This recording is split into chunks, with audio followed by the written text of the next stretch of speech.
সদ্য আরম্ভ হয়েছে জি বাংলার নতুন গল্প কুসুম। এই গল্পের মাধ্যমে অনেকদিন বাদে জি বাংলায় কামব্যাক করেছে অ্যাক্রোপলিস। প্রথম থেকেই বেশ কিছু সমালোচনায় জড়িয়েছে কুসুম। কখনো এর কম জনপ্রিয় কাস্টিং তালিকা, কখনো নায়ক বা নায়িকা নিয়ে আলোচনা হতে দেখা গেছে। কিন্তু আরম্ভ হবার প্রথম সপ্তাহে কুসুম যেভাবে টিআরপিতে সফলতা পেয়েছে তাতে নিন্দুকের মুখ বন্ধ হয়েছে। কিন্তু কুসুমের নায়িকা তানিষ্কা তিওয়ারিকে নিয়ে এমন খবর সামনে এলো যাতে প্রথমে সবাই চমকে যায়। একাধিক পেজের মাধ্যমে এই খবর সামনে আসে।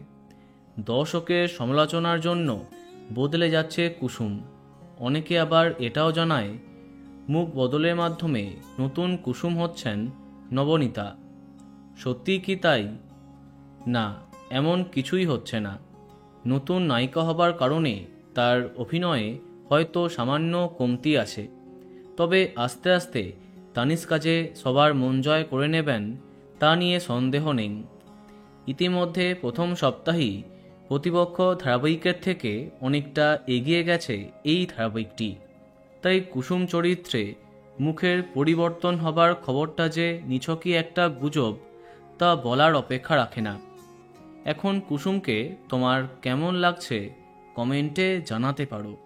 আর এই রকমই আরও অনেক ভিডিও পেতে সাবস্ক্রাইব কারেন্ট বস। ধন্যবাদ।